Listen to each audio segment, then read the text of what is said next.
অনুষ্ঠান আজকের একটি বিশেষ অনুষ্ঠান আপনাদের সকলের জন্য। কারণ আমরা প্রত্যেকটা মুহূর্তেই ভাবি যে অ্যাস্ট্রোলজি মানে আমরা শুধুমাত্র মঙ্গল নিয়ে আলোচনা করব, শুধুমাত্র কেতু নিয়ে আলোচনা করব, কাল সর্প নিয়ে আলোচনা করব না। দর্শক বন্ধু, এই জায়গায় আমাদের ভাবতে হবে যে অ্যাস্ট্রোলজি সাবজেক্টের সাথে কিন্তু মেডিকেল অ্যাস্ট্রোলজিরও একটা ভূমিকা রয়েছে এবং একে অপরের পরিপূরক। কারণ এমন অনেক সময় হয়েছে যে আপনার শারীরিক কোনো সমস্যা চলছে, সেটি হয়তো প্রথমেই ট্রিটমেন্ট করাতে গিয়ে আপনার ডাক্তার ধরতেই পারলো না, কেন হচ্ছে, কিসের জন্য হচ্ছে, বুঝতেই পারলেন না। কিন্তু যখন আপনি ছকটা বিচার করাচ্ছেন, তখন একজন সঠিক অ্যাস্ট্রোলজার কিন্তু আপনাকে সেই গাইডলাইনটা করে দিতে পারেন যে আপনি এই সমস্যায় ভুগতে চলেছেন বা এই সমস্যাটার জন্যই আপনার এরকম একটা শারীরিক প্রবলেম হচ্ছে। তো সে জায়গা থেকে দাঁড়িয়ে অনেক সময় থাকে আমরা মেয়েরা অনেক সমস্যা না অনেককে বলে উঠতে পারি না, যেমন বাড়ির লোকজনদেরকেও জানাতে পারি না, চেপে রাখি, আমরা ভয় পাই। আর ডাক্তারের কাছে যাওয়াটা তো আমাদের কাছে মনে হয় দুঃস্বপ্ন, কারণ একজন ডাক্তারের কাছে যাব, তাকে কি আমার সমস্যা বলতে হবে? এরকম অনেক রকম গাইনোকোলজিক্যাল প্রবলেম আমরা ফেস করি, যেগুলো নিজের মধ্যেই থাকে, অপরকে শেয়ার করতে পারি না, বলতে পারি না। দীর্ঘদিন চাপতে চাপতে রোগটা এমন একটা জায়গায় চলে আসে যখন সেটা কিন্তু মারাত্মক আকার ধারণ করে। একজন সঠিক অ্যাস্ট্রোলজার আপনাকে কি এই দিকটা থেকে বাঁচাতে পারেন, গাইড করতে পারেন? আজকে জানবো। এবং কি সমস্যা থাকলে আপনি এই প্রবলেমে পড়তে পারেন, জন্মছকের কোন জায়গাটা দুর্বল থাকলে এই সমস্যা আসতে পারে, সবটাই জানবো। তার আগে আপনাদের সকলকে স্বাগত জানাই। এবং এই অনুষ্ঠান মানে আমার সঙ্গে উপস্থিত থাকেন স্টুডিওতে বৈদিক অ্যাস্ট্রোলজার ও তন্ত্র সাধিকা কৌশিকী মাতা আচার্য সুস্মিতা শাস্ত্রী। আপনাদের সকলকে স্বাগত জানানোর সাথে সাথে আচার্য সুস্মিতা শাস্ত্রীকেও স্বাগত জানিয়ে শুরু করলাম আজকের অনুষ্ঠান। নমস্কার। নমস্কার। ওম প্রত্যালীঢ় পদার পীতাঙ্ঘ্রি শবহৃদি ঘোরাট্যা হাসাপরা খড়গেন্দি বরকর্তি খরপর ভুজা হুঙ্কার বীজোদ্ভবা খড়বানীল বিশাল পিঙ্গল জটা জুটাইকা নাগর জুটা জাঢ্যন্নাস্য কপালকে ত্রিজগত্তং হন্তুগ্র তারা স্বয়ং। জয় মা তারা। সৃষ্টি টিভির সকল দর্শক বন্ধুদের জানাই আমার আন্তরিক শুভেচ্ছা, ভালোবাসা, অভিনন্দন। আপনাদের সকলের আশীর্বাদ নিয়ে আজকের অনুষ্ঠানটা শুরু করলাম। একদম যে বিষয়টা নিয়ে আজকে আলোচনা করব, যে অ্যাস্ট্রোলজির সাথে মেডিকেল অ্যাস্ট্রোলজির একটা ভূমিকা ভীষণ রয়েছে। একদম একদম ভীষণ ভাবে। এবং যে প্রবলেমটা হয়তো চেম্বারে আপনিও ফেস করেন, যে অনেক মহিলা এসেই হয়তো তার কিছু সমস্যার কথা তুলে ধরে বা জন্ম ছক থেকেও বোঝা যায়। আজকে জানবো এই গাইনো সমস্যাটা কেন পড়তে হয়। সকলে তো পড়ছে না, হ্যাঁ কিছু কিছু মানুষ পড়ছে, তবে এই সময়টা এতটাই একটা কলুষিত সময় হয়ে গেছে না, আমাদের লিভিং স্টাইলের কোনো ঠিক ঠিকানা নেই, আমাদের খাওয়া দাওয়ার কোনো ঠিক ঠিকানা নেই, কি ভালো খাবার, ফাস্ট ফুড বেশি পছন্দ করি, বাইরের খাবার বেশি পছন্দ করি। তো এক্ষেত্রে এই মানে শুধু গাইনোকোলজিক্যাল সমস্যা নয়, জীবনের যে কোনো রকম সমস্যা, সেটা মেডিকেল হোক, সেটা আইনত হোক, সেটা বিবাহিত জীবন হোক, এডুকেশন হোক, চাকরি হোক, যে কোনো সমস্যার কেন্দ্রবিন্দু, যেটাকে দেখলে পরে বুঝে যাওয়া যায় যে সমস্যাটা কি, কেন হচ্ছে, কিভাবে হচ্ছে, এর প্রতিকার কি, এটা কিন্তু একমাত্র বলতে পারে এই অত্যাধুনিক বিজ্ঞান, সেটা হচ্ছে জ্যোতিষ শাস্ত্র, যেটা বলে দিতে পারে সবটা। আজকে আমরা আলোচনা করব, যেটা দিদি বললেন, গাইনোকোলজিক্যাল সমস্যা কেন হয়, আর সেটার মানে কি কিসের জন্যই বা হয়, তার প্রতিকারটাই বা কি আছে, সবটাই আজকে ডিটেইলসে আলোচনা করব। এক্ষেত্রে প্রথমেই দেখে নিতে হবে লগ্ন থেকে অষ্টম ভাব।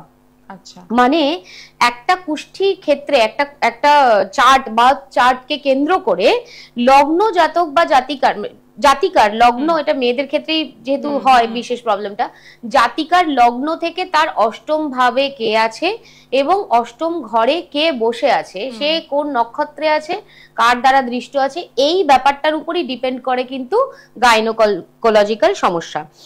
এই মুহূর্তে মানে এই মুহূর্তে যেটা আমি বলছিলাম, সমাজটা এমন হয়ে গেছে, এত বেশি অ্যাডভান্স হয়ে গেছে, মানুষ কি ছোট কি বড়, কি বিবাহিত কি অবিবাহিত মানুষ, মেয়েরা আর কি, তারা কিছু বুঝছে না, বিচার বিবেচনা করছে না, সাময়িক কোন একটা সমস্যাকে দমন করার জন্য এমন কিছু চূড়ান্ত মারক লেভেলের মেডিসিন গুলো নিয়ে ফেলছে, যেটা কিন্তু একটা বড় চ্যালেঞ্জ হয়ে লাইফের একটা সময় কিন্তু এসে তার সামনে দাঁড়াবে, যেটাকে ফেস করতে গেলে কিন্তু তার কালঘাম ছুটে যাবে। বাট এটা কিন্তু মারকও হতে পারে, সাংঘাতিক এটা চলছে এখন যেটা। আমরা যা খাচ্ছি, এটা একটা প্রবলেম, আমরা যা খাচ্ছি সবেতে ভেজাল। এবং তার চেয়েও বড় কথা, এটা তো একটা পার্ট, আর একটা হয় যে যেহেতু এখন মানে বডি শেমিং যে একটা বিশাল ব্যাপার থাকে, বিশাল ব্যাপার, আমি রোগা হব বা আমি মোটা হতে চাইছি, এটার জন্য যে মেডিসিন গুলো আমরা নিচ্ছি তো ভয়ঙ্কর। ওই মেডিসিন গুলো তো প্রত্যেকটা ভয়ঙ্কর মেডিসিন, কিন্তু শারীরিক ভাবে ক্ষতিগ্রস্ত হচ্ছে, ভীষণ ভাবে ক্ষতিগ্রস্ত করছে ওটাকে। এক পুষ্টিকর খাবার, যেটা আমি বলছিলাম, পুষ্টিকর খাবার খাচ্ছি কিন্তু পুষ্টি, আলু পটল সেদ্ধ, ঢেঁড়স সেদ্ধ, এতে কি থাকতে পারে? কিন্তু যেটা খাচ্ছি সেটা ভেজাল খাচ্ছি।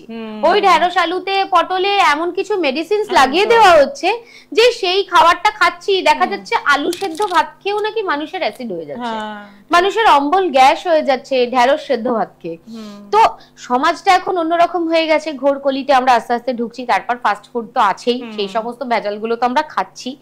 ছোট ছোট বাচ্চা মেয়ে যাদের বয়স সন্ধিটা সবে তারা পা দিয়েছে, ওই টাইম থেকে দেখা যাচ্ছে polycystic ovary, chocolate cyst, ovarian cyst, tumour, এই সমস্ত ভয়ঙ্কর রকমের প্রবলেম গুলো দেখা যাচ্ছে। এক তো অসংলগ্ন আনহেলদি লিভিং স্টাইল, তার পাশাপাশি পুষ্টিগুণ না দেখে খাবার খাওয়া, এবং সমাজ মাধ্যমেরও কিছুটা দোষ আছে এখানে। যাই খাবার খাই না কেন পুষ্টিগুণ দেখে খেলেও তাতে ভেজাল থাকছে। এই সব কারণের জন্য কিন্তু মানে স্ত্রীরোগ পীড়া প্রতিটা নারীকে কিন্তু আজকের ডেটে সহ্য করতে হচ্ছে। এবার যেটা সব থেকে গুরুত্বপূর্ণ বিষয় যেটাতে আসি, সেটা হচ্ছে দেখবে কেউ কেউ এত এত খাবার খেয়েও মোটা হয় না, তার কোনো শরীর খারাপ হয় না, সে পুরো একদম ঠিকঠাক আছে। আবার কেউ কেউ জল খাচ্ছে তো পরের দিন 5 কেজি ওজন বেড়ে যাচ্ছে, তার আমরা যেটা বলি খাবারের দিকে তাকালেও মোটা হয়ে যাচ্ছে, তাকালেও গন্ধ নিলেও যেন মোটা হয়ে যাচ্ছে। আর সত্যি এটা কিন্তু হচ্ছে, অনেকের ক্ষেত্রে কিন্তু এই জিনিসটা হচ্ছে। এখানেই কিন্তু টার্নিং পয়েন্টটা দেখতে হবে কুষ্ঠিটা। আচ্ছা, তার কুষ্ঠির অষ্টম ভাবটা ড্যামেজ কিনা, তার অষ্টমপতি অষ্টমে কিনা, বা তার অষ্টমপতি শুক্র নয় তো। আচ্ছা, শুক্র যদি অষ্টম ঘরে থাকে, অষ্টম ভাবের অধিপতি যদি শুক্র হয়, এবং সেই শুক্র যদি অষ্টম ভাবেই বিরাজমান হয়, তাহলে কিন্তু মেয়েদের এবং মায়েদের মারাত্মক রকমের খারাপ গাইনোকোলজিক্যাল সমস্যা বা স্ত্রী রোগ দিয়ে যায়, যেটা কিন্তু মারণ পর্যন্ত হতে পারে, প্রাণ পর্যন্ত নিয়ে নিতে পারে। যেটা কারণ এই স্ত্রী রোগ যেটা ম্যাক্সিমাম মহিলাদের ক্ষেত্রে হয়, ছোট ছোট মেয়েদের ক্ষেত্রে হয়, লজ্জা পায়, বলতে চায় না। প্রথম অবস্থায় মেয়েরা বাবা মাদেরকে বলতে চায় না, ভাবে এটা কি হচ্ছে, এটা কি বলার জিনিস নাকি, এটা বলবো কি করে, এই একটা প্রবলেম, একটা কমিউনিকেশনের গ্যাপ তৈরি হয়ে যায়। মায়েদের ক্ষেত্রেও তাই হয়, যে দেখি 2 দিন দেখি 4 দিন দেখি, তারপর করতে করতে দিয়ে ব্যথাটা যতক্ষণ না হচ্ছে, যতক্ষণ না চূড়ান্ত কষ্ট, মেয়েদের তো সহ্য শক্তি এমনি প্রচুর বেশি থাকে, অদ্ভুত মায়েদের ক্ষেত্রে, মেয়েদের ক্ষেত্রে। তো দেখি দেখি করতে করতে কখন জানি ব্যথাটা সয়ে নিয়েছে, সে তার ব্যথা হচ্ছে, তার প্রবলেম হচ্ছে, কিন্তু সে কাউকে বলছে না, মুক্তি টিপে সহ্য করছে। যখন গিয়ে জিনিসটা ধরা পড়ছে তখন দেখা যাচ্ছে ক্যান্সারাস, তখন জরায়ু কেটে বাদ দিতে হচ্ছে, ইউটেরাস বাদ চলে যাচ্ছে, ওভারি বাদ চলে যাচ্ছে, তারপরও কিন্তু ওটা লাইফ থ্রেটনিং, তারপরও কিন্তু ক্যান্সারাস হয়ে যাচ্ছে, সমস্যা সারা জীবন ধরে কেমো নিচ্ছে, মানে বিতিকিচ্ছিরি একটা জায়গা কিন্তু ফেস করতে হচ্ছে। সেই কারণে দেখে নিতে হবে যে লগ্নের অষ্টম ভাবে শুক্র নয় তো। আবার আরো একটা ভয়ঙ্কর জায়গা যেটা দেয়, যেটা অষ্টমে যদি চন্দ্র গিয়ে বসে, তাহলেও কিন্তু মারাত্মক রকমের গাইনোকোলজিক্যাল স্ত্রীরোগ সমস্যা কিন্তু দেয়, যদি ডিস্টার্ব চন্দ্র অষ্টমে গিয়ে বসে, পীড়িত হয়ে গিয়ে যদি অষ্টমে গিয়ে বসে, তাহলে কিন্তু এই কাজটা করে। নেক্সট, আবার যদি শুক্র আর চন্দ্র একসঙ্গে যদি অষ্টমে গিয়ে বসে, গাইনো পীড়া তো দেবেই, ছেড়েই মানে সেটা তো ছেড়েই দিলাম, যদি নিচস্থ হয়ে চন্দ্র এবং শুক্র অষ্টম ভাবে গিয়ে বসলো, তাহলে সেই জাতক মানে সেই জাতিকার কিন্তু মানে আমি একদম লিখে দেব, তার ইউটারাস থাকবে না। আচ্ছা, একটা টাইমে গিয়ে মহাদশাটা একটু দেখে নিতে হবে, একটা টাইমের পর কিন্তু তার ইউটারাস বাদ যাবেই, সে যতই সুস্থ হোক না কেন, যতই যা হোক না কেন, সে হয়তো কোনো প্রবলেম নেই, সারা জীবন কোনো রকম কোনো গাইনো সমস্যায় ভোগেনি, হঠাৎ করে 35, 37, 40 বছর যেই না অতিক্রম হচ্ছে, দেখা যাচ্ছে হট করে কি একটা প্রবলেম চলে এলো, সেই প্রবলেম যেমন ডাক্তার দেখাতে হচ্ছে, রাশি রাশি টাকার টেস্ট করাতে হচ্ছে, তারপর গিয়ে ধরা পড়ছে এমন কোন দুরারোগ্য ব্যাধি যেখানে দাঁড়িয়ে তাকে বাদ দিতে হচ্ছে ইউটারাস। আর একটা শরীর থেকে একটা অঙ্গ বাদ দেয়া মানে হচ্ছে অন্যান্য মানে লাখো লাখো রোগকে রেড কার্পেট রিসেপশন দেওয়া, হ্যাঁ একদম, আরো ইনভাইট করে নিয়ে আসা, আরো ইনভাইট, বিশেষ করে মানে স্ত্রী অর্গান গুলো, এর মধ্যে কোনোটা বাদ গেলেই ও সাথে করে অন্যান্য বিভিন্ন রকম রোগ কিন্তু নিয়ে আসবেই। আরেকটা পয়েন্ট সেটা হচ্ছে, আমরা যেটা জানি রাহু চন্দ্র বা রবি চন্দ্র বা রবি রাহু একসঙ্গে থাকলে গ্রহণ যোগ তৈরি হয়।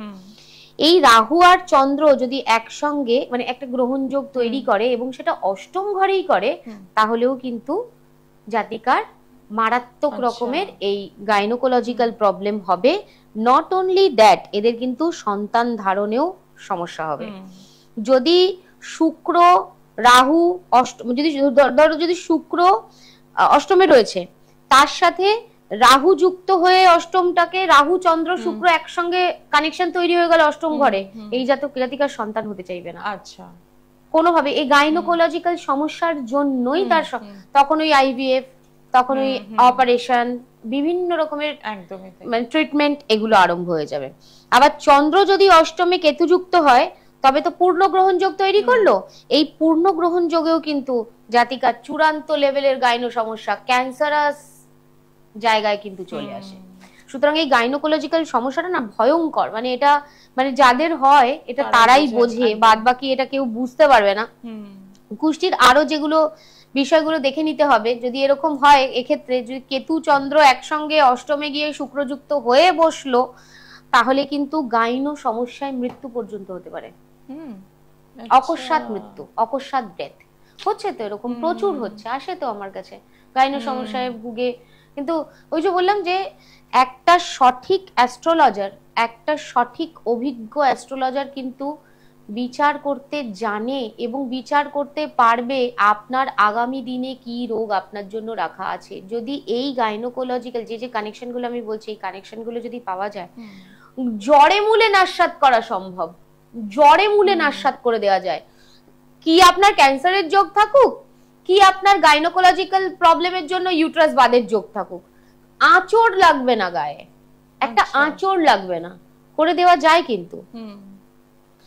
এই কারণেই না কুষ্টি বিচার করাটা ভীষণ ভাবে প্রয়োজন। মানে সময় চলে যাওয়ার আগে সচেতন ভাবে যদি কুষ্টিটাকে নিজের বিচার করে নেওয়া যায়, তাহলে কিন্তু এই রোগের থেকে কিন্তু মুক্তি পাওয়া যায়, ডেফিনেটলি মুক্তি পাওয়া যায়। সবচেয়ে বড় কথা হচ্ছে যে এই চেপে রাখা যে ব্যাপারটা বা গোপন করার একটা ব্যাপার, প্রবণতা, মানে অনেকেই হয়তো বলবেন যে এটা কি মানে গ্রামের পরিবেশে যায় যে সমস্ত মহিলারা থাকেন তাদের ক্ষেত্রে এটা হচ্ছে নাকি শহরের ক্ষেত্রে? এখানে বোধহয় গ্রাম আর শহর এক নির্বিশেষে শহুরে কাজে আমি বলছি না, মেয়েরা এমনিতেই একটু চাপা হয়। হ্যাঁ, সব মেয়েরা চট করে বলতে চায় না কোনো কিছু, ভাবে এটা নিয়ে খরচা হবে, এটা নিয়ে আবার কি বলবো। মানে না, একটা তো পুরুষ শাসিত সমাজ, একটা লম্বা টাইম ধরে চলে এসে মেয়েরা এমনি একটু চাপা হয়ে গেছে, মেয়েরা বলতে চায় না। বলে না বুক ফাটে তবু মুখ ফোটে না, মেয়েদের এই প্রবলেমটা আছে। তাদের যত শরীর খারাপ হয়ে যাক তারা উচ্চারণ করবে না আমার এটা হয়েছে, আমাকে এটা, খুব কম, মানে হাতে গোনা এক দুজন বোধহয় একটু অ্যাডভান্স হয়, তারা থাকে যারা চলতে ফিরতেই অসুস্থ থাকে। হ্যাঁ হ্যাঁ হ্যাঁ হ্যাঁ। তো সেই গোষ্ঠীটাকে যদি বাদ দেওয়া যায় তাহলে কিন্তু চেপে রাখার প্রবণতা হচ্ছে 85%ই হচ্ছে চেপে রাখা, একদম চেপে রাখা। হ্যাঁ, এবার গ্রামের মহিলা হোক কি শহরের মহিলা হোক, এবার তখন সেক্ষেত্রে কি হচ্ছে, রোগটা বড় আকারে দানা বাঁধছে। একদমই। এবার যখনই বড় আকারে দানা বাঁধছে তখনই অপারেশনের গল্প চলে আসছে। অপারেশন মানেই হচ্ছে বায়োপসি করতে দিতে হবে। একদম, এখন তো যে কোনো অপারেশন মানেই বায়োপসি। হ্যাঁ, বায়োপসি করতেই হবে। বায়োপসি করতে দিলে এবার তার টেস্ট খামারি তো প্রচুর পয়সা, সেই সমস্ত টাকা তো গেলই। এবার বায়োপসি করে যদি রিপোর্ট অন্যরকম কিছু চলে এলো, লাইফ শেষ। আর কি করবে তখন? এই জন্য আমি ওপেন মিডিয়ায় বসে বলছি, যে সমস্ত মায়েরা এবং মেয়েরা আপনারা যদি চান আমার সঙ্গে কনসাল্ট করুন, আসুন। আপনারা কুষ্টি বিচারের মাধ্যমে কিন্তু সঠিক সলিউশন দেয়া সম্ভব, এবং যে জিনিসটা হওয়ার আছে, আমি যদি খুব ভুল না বলি তাহলে গ্যারান্টি নিয়ে বলছি আমি, সমস্যা হবেই না। সমস্যা হওয়ার আগেই আটকে দেওয়া যেতে পারে, বা সমস্যাটা সবে শুরু হয়েছে। চেপে থাকবেন না, নিজেকে বন্ধ করে গুটিয়ে রাখবেন না, এটা বলতে হবে, মুখ খুলে বলতে হবে। কাউকে না বলতে পারলে আমার কাছে আসুন, সমস্যা মিটিয়ে দেবো। কিছু অ্যাস্ট্রোলজিক্যাল প্রতিকার আছে যেগুলো করলে পরে 100-তে 1000 ভাগ গ্যারেন্টি, 100-তে 100 নয়, 100-তে 1000 ভাগ গ্যারেন্টি দিয়ে বলছি, গাইনোকোলজিক্যাল সমস্যা জড়ে মূলে উৎখাত হয়ে যাবে।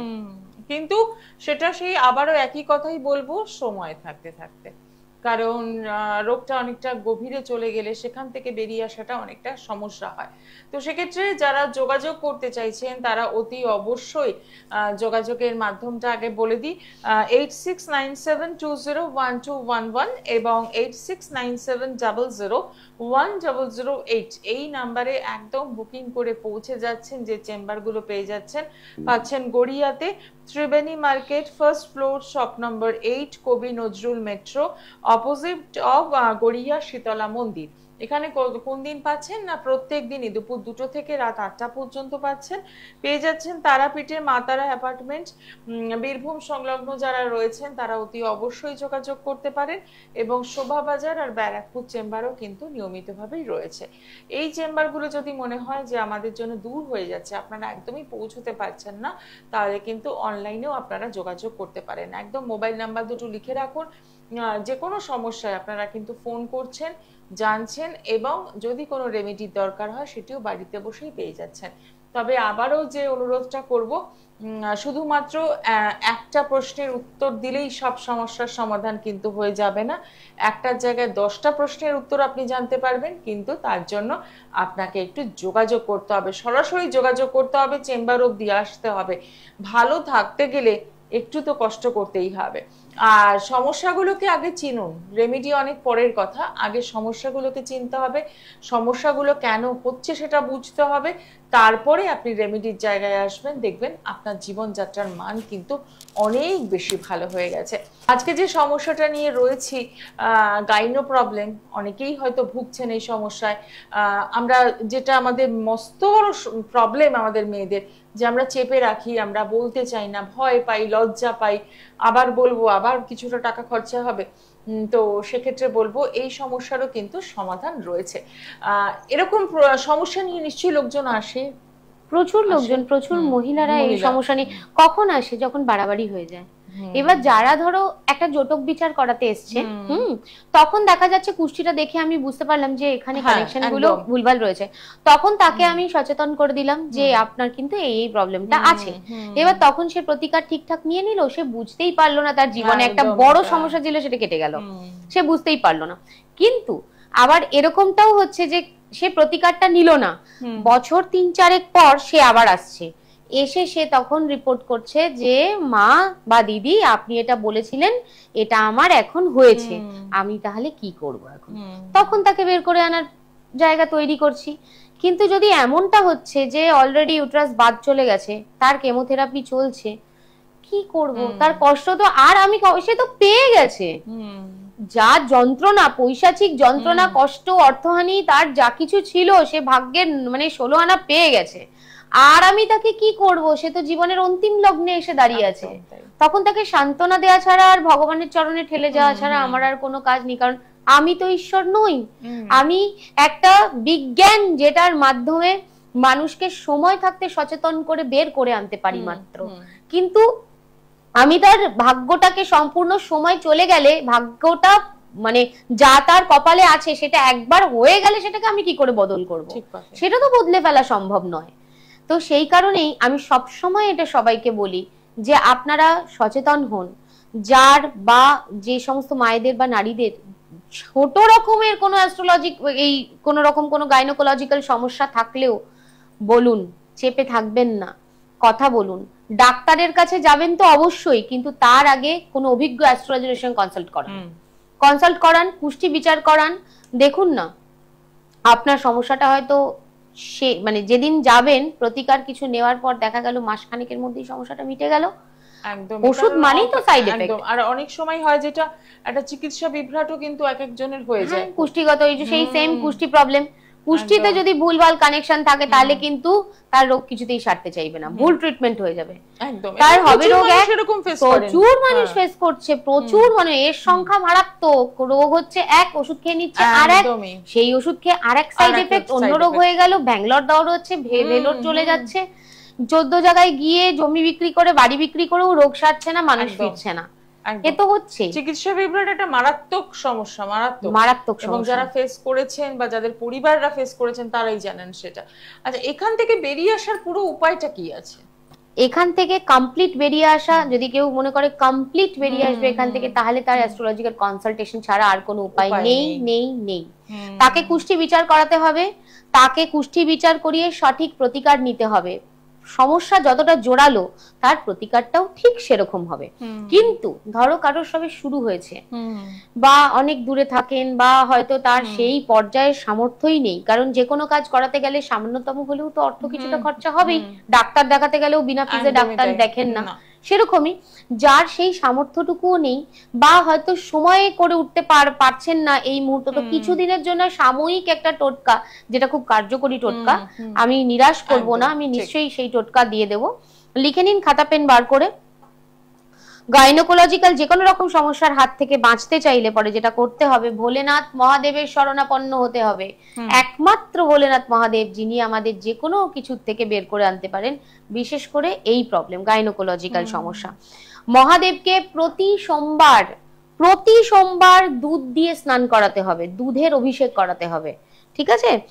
লিখে নিন।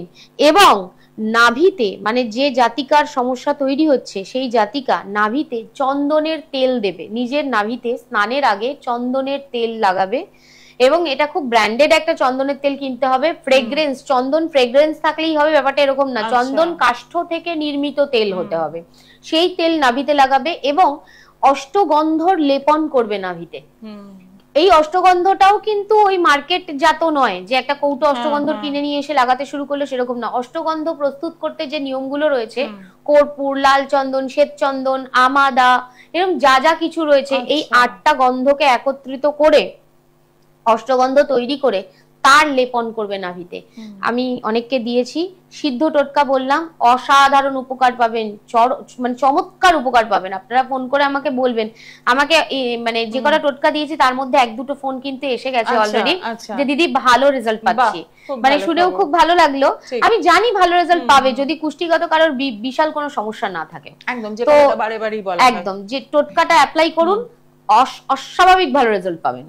আচ্ছা, এই অষ্টগন্ধ যেটা আপনি বললেন, হয়তো অনেকেই প্রসেসটা জানেন না, বেশিরভাগ মানুষই হয়তো জানেন না, সেটা কোথায় পাওয়া যাবে?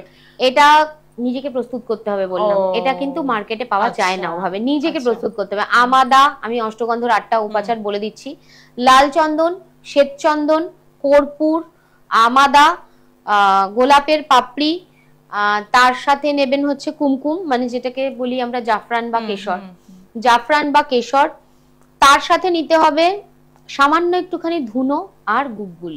আচ্ছা, এই 8টা দ্রব্যকে একসঙ্গে বেটে, এর মধ্যে একটুখানি গঙ্গার জল দেওয়া যেতে পারে, অথবা ড্রাই গুঁড়ো করে, মানে শুকনো করে গুঁড়ো করে এইটার লেপন দিতে হবে, গঙ্গার জল দিয়ে গুলে পেটে লেপতে হবে। এটাকে প্রথমেই যদি জল দিয়ে দেওয়া হয় তাহলে কিন্তু এটা বেশি দিন স্টে করবে না, নষ্ট হয়ে যাওয়ার একটা সম্ভাবনা আছে। যেহেতু গুঁড়ো কর্পূর ওর মধ্যে থাকবে, অনেকদিন কিন্তু স্টে করবে যদি এটাকে ড্রাই অবস্থায় রাখা যায়, রেখে কিন্তু এটা আরামসে ব্যবহার করা যেতে পারে। আমার মনে হয় না টেলিভিশন চ্যানেলে অষ্টগন্ধ কি দিয়ে তৈরি হয় এটা কেউ কোনোদিন বলেছে বলে। যাই হোক, আপনাদের সেটাও জানিয়ে দিলাম। আপনাদের যদি মঙ্গল হয় তাহলে আপনাদের থেকে যে আশীর্বাদটা বেরোবে আমার ওটাই চলার পাথেয়। এই জগতে কিছুদিনের জন্য আসা, অনন্তকাল বেঁচে থাকার জন্য তো আসিনি। 80 বছর, 90 বছর, ম্যাক্সিমাম 100 বছর বাঁচবো, তার বেশি তো বাঁচবো না। আমার কর্মটাই হচ্ছে আমার আসল ব্যাংক ব্যালেন্স। তো ভালো কর্ম, আমার কিছু বলাতে যদি আপনাদের এতটুকু উপকার হয় তাহলে আমার জীবন সার্থক।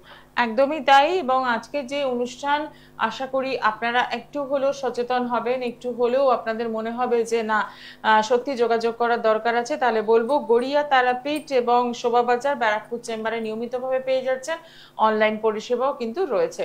আজকে সময় জানান দিয়ে দিয়েছে, অনুষ্ঠান শেষ করতে হবে। দেখা হবে আগামী দিনে, আবারও এরকমই অন্য কিছু টপিক নিয়ে আপনাদের সামনে আসবো, যাতে আপনারা ভালো থাকতে পারেন, সচেতন হতে পারেন। আজকে অনুষ্ঠান এখানে শেষ করছি। সকলে ভালো থাকুন। নমস্কার। নমস্কার।